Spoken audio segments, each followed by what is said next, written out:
Welcome to the Real Estate Syndication Show. Whether you are a seasoned investor or building a new real estate business, this is the show for you. Whitney Sewell talks to top experts in the business. Our goal is to help you master real estate syndication. And now your host, Whitney Sewell. This is your daily real estate syndication show. I'm your host, Whitney Sewell. Today, our guest is James Kandassamy. Thanks for being on the show again, James. Hey, Whitney, thank you for having me here. It's a pleasure always to be on your podcast.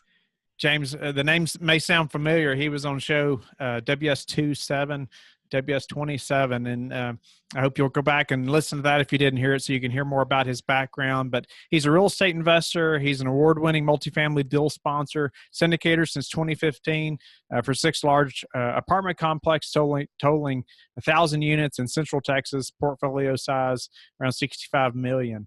And so specifically today, James has raised a lot of capital. He's helped lots of passive investors when investing in syndications and just helping them to understand this business model and helping them to know what to look for when investing. I wanted to bring him back on and have him talk to us about just how passive investors should partner with, deal sponsors, how they should invest, who they should look for, and how to vet them, and really in the long term, how they can gain their, just financial independence, even through passive investing. And so, James, welcome again, and thanks for being on the show. And, get us started in helping that passive investor, and just some ways that maybe you help them to get started in this business. Awesome. So yeah, I'm happy to share my knowledge and experience. So I have like almost 130 passive investors right now invested with me in my past 6 deals. And even from day one, when I started, I have a lot of respect for passive investors because they do give us the funds for us to be going and, buy deals. So it's always a partnership between passive investors and the sponsors who are active investors. And yet I see a lot of passive investors are just investing without knowing the know-how of investing in multifamily or any other commercial real estate syndication, right? So I think it's important that any passive investors who want to invest, look at every aspect of investment deals, of the deal that's being presented by the sponsor. And I think it's very important that they understand what and why, and how to make the best choices when choosing a deal. Because as you have seen around, there's a lot of deals being done because the market's at peak. Everybody has a lot of money right now, right? So stock market's doing well, the economy is doing well, everybody's so motivated, the market's it's a super motivator right now to invest in all kind of real estate investment or any other investments that they see, right? So there's not much of fear in the market. So this is a definition of a perfect market peak. But at the same time, there's a lot of science behind investing in real estate. And I think that's what I want to talk to you and your audience about, how to make an intelligent passive investment, because there's just not much of materials out there for them to go and learn other than what they listen from their friends or their colleagues, or if they're part of a group, they just listen to within their group. And everybody has a group mentality, right? That whether a deal is good, and sometimes they think the group protects them from failures, which is absolutely not true. All investments are subject to independent. It runs as an independent LLC, right? So everybody make their own decisions. So I think it's important to understand that aspect of passive investing. Yeah. So, if I'm a passive investor, I'm looking to get started in this business, help me to get started. Like, what do I need to do first? I've never invested, in a syndication. I may have never even heard that term before, syndication. Maybe I've owned a few, single family homes or something like that, but I've got a day job where I have a high income and I want to invest, in this new thing that I've heard about called syndication. Help me get started. What's the first few things I need to consider, and where do I go to get some information? I think the absolute most important thing is start to network, right? Start to look for materials out there, right? So there's a lot of website out there such as Bigger Pockets, or even within Facebook, there's a lot of multifamily group or any other commercial group out there who you can go and tap into it for free, right? And start asking questions. It doesn't matter whether it's stupid questions or, just very basic questions. There's a lot of people who want to answer your questions, and just go and start asking questions. At the same time, go for a meetup, right? So if you go to meetup.com, if you type multifamily in your city, you will find meetups in that particular city, and that's important. Go and meet people, right? Because when you meet people, you get to know the intricacy or the nuances of investment, and you can always ask about, hey, how do I get started, where do I go, and is there books to learn, is there groups that you guys have influence or any information about that I can learn. So start meeting up with people. I think that's a lot of people really don't do that, the initial stage, even though it's free. And I think it's important to just start networking and get to know people, and go for some of the clubs out there. There are a lot of free clubs. There's a lot of paid clubs, but you don't have to pay day one, right? But go to sites like Bigger Pockets, Facebook, or Meetup as a beginning, and just start networking, and you will get a lot of information. And I think that is the most efficient way to get started and to start on the right foot. So, okay, so now we've been networking, we've been meeting people. Maybe we've even found a couple of people who are syndicating deals, or they're doing larger deals, and with that, we're thinking about investing with. What do I need to have on my mind or be thinking about next? Okay, I found this person that's doing deals. How do I approach them? What are some things I need to be thinking about when we have the first few conversations, when I'm kind of vetting the deal sponsor? They're not going to know what deal sponsor is, but but this person, what do I need to know to vet them? Well, you don't vet them on day one, right? So basically, if you go to Meetup, or if you go to any group, as I mentioned, Facebook group, or any Bigger Pockets website user, right? So you just introduce yourself and say that, hey, I'm an investor who's looking to invest. And then just say, I'm whether you're accredited or whether you're a sophisticated investor, you just introduce yourself and tell that your intention to invest, and you start getting people talking to you, and you want to talk to people and just gather information, right? So once you do that, then you start, if you really like an asset class like multifamily or office or warehouse or retail, start looking at, see where you think you are most suited to invest. I mean, it's all about gut feel, and where do you think is the most, where do you think you like the most asset class, right? So do some research. Google is your friend, right? Just Google about different asset class. And once you find a few people, few sponsors who are raising money for deals, or you have done deals, you want to start engaging with them. Hey, say hi, when you get a next deal, I'm an investor who's looking to invest, and start engaging with them, and just be open to them, saying that this is how much I want to invest, and this is my cash, what is your source of cash, and start engaging with them. And slowly, you can find out about which sponsor is better, or which sponsor is new, or which sponsor have a good track record, right? So the way to do that is pretty simple. I mean, you just go and ask the people who have invested with that sponsor, and ask them whether the sponsor is, hey, has he done what he's supposed to do, right? So I've seen deals nowadays, even the sponsor is failing, he's not even returning his pro forma return numbers, and when the sponsor is going and doing another deal, and everybody keep on investing to that deal.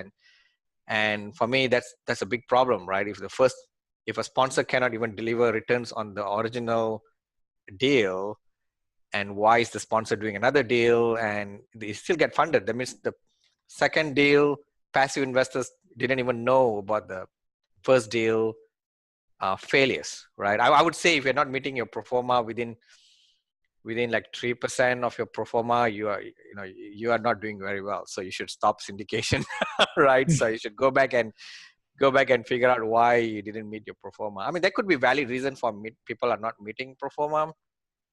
But as a passive investor, you need to understand, right? Not everybody's perfect, but they have to understand that if a syndicator did not really meet his return projection, and he keeps on doing deals, I mean, is he really skilled at doing this kind of syndication or not, right? Because As a passive investor, you are basically paying for the sponsor's skill, right? It's not for the deal. No, the deal can be look really good on the paper. It can be in one of the hottest market in the country, but I've seen sponsors who have taken the worst deal and make it the best deal. At the same time, I've seen sponsors who have taken the best deal, the cheapest deal in the best market, and they make it worse, right? So at end of the day, I think is passive investors are basically investing and giving fees or giving the split of their profit to the sponsor because they're paying for the sponsor skill. So track record is very, very important, right? So give us some more tips on maybe choosing the deal. You had mentioned choosing the deal earlier, and what are some other tips maybe for that person that's not very experienced in looking at deals? What are how do they choose that deal? Choosing the deal, there's a few things that you can look at. One of all is basically you want to look at what type of deal that you want to be involved. Right? Not all deals are really suited for you, right? So, for example, a person with $1 million who's on a who's on a late part of his life, right? Who's a bit old, who want stability with his income on a monthly basis. He want to choose deals which is not risky, right? So there's three types of deal which have which is out there, right? One is core, the other one is value add, then the third one is a deep value add, right? So core is basically deals that provide cash flow. It's pretty stable, it's in a good market, and it's less risky. So that's the perfect investment for deals that that investor who doesn't want to take a risk, right? At the same time, they want cash flow to be there consistently, so they should choose. So the investor who meets that criteria of need, right? Who's elderly, who's late in their cycle, they are retired, they're really hoping this money to be there to provide cash flow for them, and they have a large sum of money they can invest into multiple deals and they can get that cash flow, right? So they would want to look at core, right? So you do not want to look at, if you're late part of your life, you do not want to look at deals that is deep value add or value add where there could be some risk involved, right? You might want to it might be okay if you want to get a value add deal, especially if it's safe enough and does decent cash flow. But you don't want to go into deep value add where there's a lot more risk. There may not be any returns for first 1 to 2 years, and the sponsor is taking a huge risk, right? So, and at the same time, if you are young and if you have a small amount of money, let's say you have 300 to 400,000, and if you're working and you have good cash flow, you have good pay coming in, you have 300, 400,000, you want to look at, hey, how do I build up this 300, 400,000 to 600, 800,000 kind of thing, right? So you want to double your equity, right? So when you're younger, you can always take that kind of chance, right? So imagine a scenario where it's opposite, right? When you're young, let's say you go and put into a cash flow.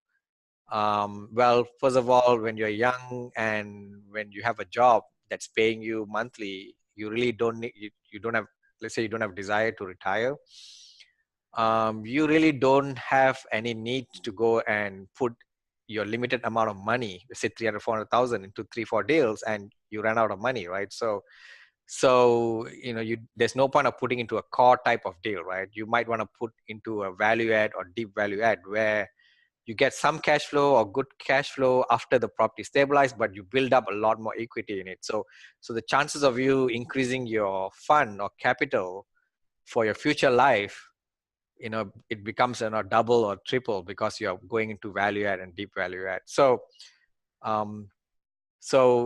consideration like this is very key, and I don't see people looking at that when they're investing in real estate, right? So any deal that comes to them, a lot of them just want to invest, and they're fear of not missing out, and they keep on investing into a deal that may not match their investing profile or how much money they have or where they are in their investment cycle, right? So that's one of the reasons, right? So the other reasons would be you want to look at what's hold on, let me see that. So the other reason would be you want to look at which sponsor that you are able to align with, right? So there's always a gut feel check that you want to do with the sponsor before you go and invest, right? So some sponsor can align with you very well, have good track record, have very good communication skills. He does what he says he's going to do. He's also does what he's going to do when on a bad times, right? Not only the good times, right? So you want to look at that factor as well. So these are the few reasons, some of the reasons that you can look at when you want to choose investment that you want to invest. I want to tell you about an upcoming real estate investing conference hosted by my good friend, Joe Fairless. Every February, Joe brings his best ever conference to Denver, which brings together the top high-level experienced real estate speakers and sponsors that has proven to be the best ever networking, content, and strategies to help grow your portfolio. The earlier you buy, the more you save. Ticket prices increase weekly, so you want to buy today. I attended in 2018, and I can guarantee you do not want to miss this conference. February 22nd and 23rd, 2019 in Denver. Go to besteverconference.com to reserve your seat today. That's besteverconference.com and use hashtag Whitney to save 10%. That's hashtag Whitney. So how about, on the sponsor side, is every investor, somebody that you're going to allow to invest in your deal? You talk about that alignment a little bit. Maybe you could elaborate on that. Is every investor good for, let's say, your deal? I know you talked about it a little bit, but when I've heard recently some sponsors talk about there's certain investors maybe they won't work with, and who would that be, and who's the perfect candidate for, say, like multifamily syndication, or how do they know that? Yeah, so it's a in a way it's alignment too, right? So you're able to align with investors who are always willing to align with you. So for example, let me give you some example to be clear. So like for us, we do a lot of value add deals and we really work hard, and it'll show, the hard work that we do will show in the returns and the reports and the progress that we make.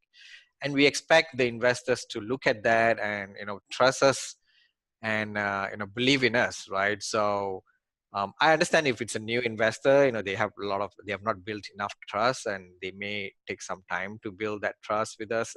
That's okay, but we do not want to be having investors who questions us on every single thing that we do, because we are busy turning around a property, and turning around property is not really easy, right? So and we work really hard, and I appreciate my passive investors to appreciate that too, right? So and so that are some of the alignments that I really look for in my passive investors. And it's important to us, and I think it's important for us to have that kind of passive investors, because it's a partnership, right? End of the day, right? So everybody need to be happy with each other, that everybody made money, right? Everybody's in the same boat, right? So it's very important that I have that kind of alignment. So should a passive investor consider just maybe one sponsor to partner with, or should they consider many, or what does that look like, maybe to gain that financial independence, the fastest, or to maybe protect their money the best? What should they be thinking about? I think they should diversify across sponsors and across markets. So yeah, I mean, you may have one really good sponsors, but you want to do like 3 to 5 deals with the sponsor, and you want to move on to some other sponsors. At the same time, you want to diversify across markets.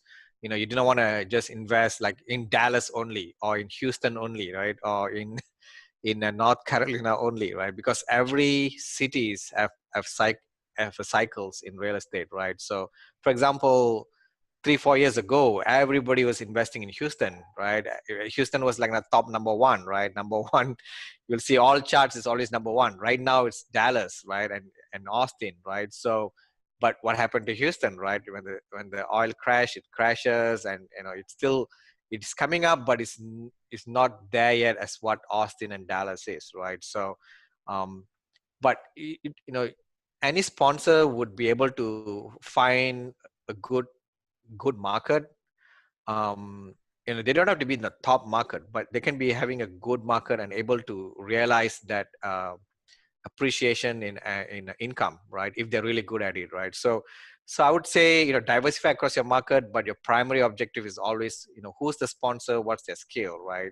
Um, Third diversification that I think should be done is across a commercial asset class, right? So I know multifamily is super hot right now, and everybody thinks we are in the golden era of multifamily, which we are, but multifamily goes in cycle, right? All asset class goes in cycle. Office asset class was very hot, and in fact, it's hotter than multifamily, even though it's not being discussed. There's a lot of people out there making money in office. It's just we are not involved in it, right? So, and also like self-storage. There's a lot of people making money in self-storage, in mobile home parks, and all this asset class. There are a lot of people making money. It's just you are not part of that group, right? So, you need to, as a passive investor, you really don't care which asset class that you need to be investing in, right? So you need to look at the sponsors on each of these asset class and look for which asset class that sponsor is really good at and choose that sponsor and diversify across asset class. And I think, and that's important. That will be a diversification strategy, because as for passive investors, it really doesn't matter to be put all your eggs in one basket.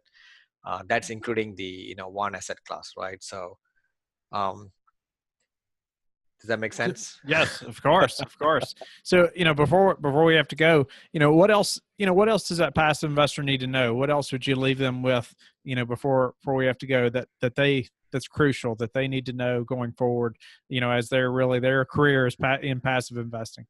I think they have to, trust their instinct on which sponsor to invest. At the same time, make sure the sponsor is the number one criteria, right? Beyond metrics, right? Because sometimes I see a lot of passive investors will ask me, even though we've done quite a number of deals, some passive investor will ask me very, very specific things on the deals, which is okay. But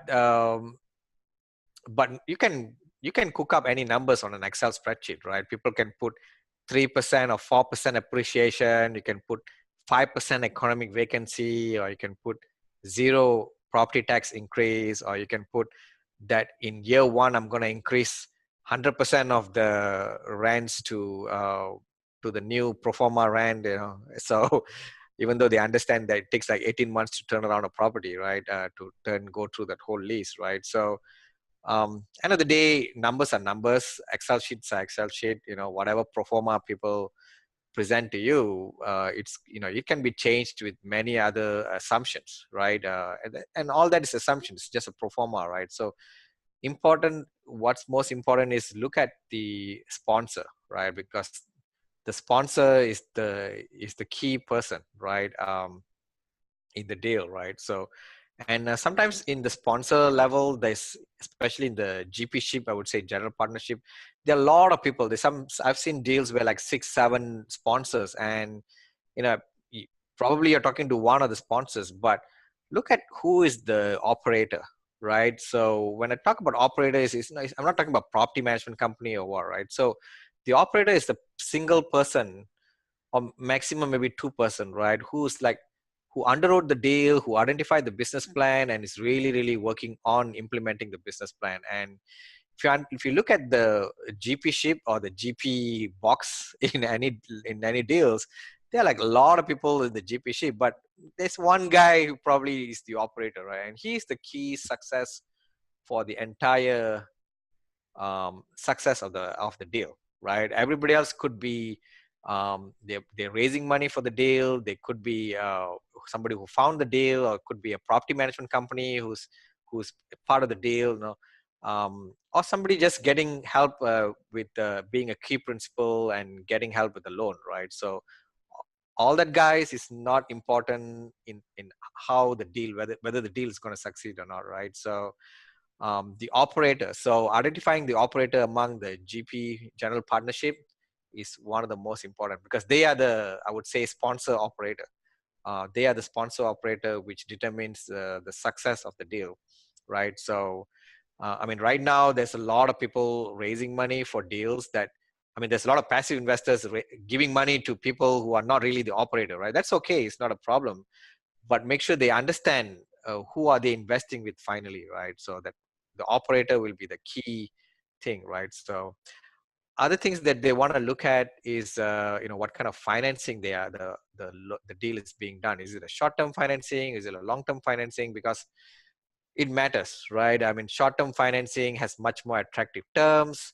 The deal may look really good, if it's executed correctly, right? And if the short-term loan is being able to convert to long-term loan, or the sponsor able to sell or flip the property within that short of time after able to um, rehab or turn around the property, right?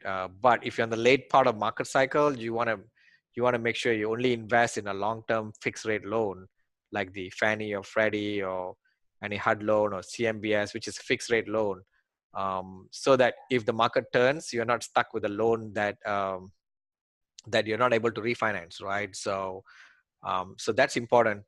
I think that are some of the key things that sponsors or passive investors should look at when they are investing in any deals. No, that's great, James. You definitely hit some of the good high points that any passive investor needs to know about or consider. Yep. James, tell us, what are you or your company excited about right now? We are excited to release a book that is going to be launching in January. So probably by the time this podcast is out, it's already been launched. And this book is specifically written for the passive investors, because I've seen, if you look around, 95 to 98% of investors in real estate, especially in recent syndication golden era, right, is passive investors, right? Only the 2 to 5% are the sponsors, but there's no real book that's being written for passive investors. I mean, there's a lot of books on how to choose a stock, how to invest in stock, but there's no real book for passive investing on a syndication in commercial real estate. So I wrote a book which details out my thought process and how I see the environment, how the syndication has been happening nowadays. I know a lot of sponsors. At the same time, I know a lot of passive investors. I talk to them. I understand their thought process, and I also get get to learn a lot from that process. But I see there's a lot of weakness, because there's not many passive investors getting the right information. Primarily because they're part of a small group which they think is doing the best thing, right?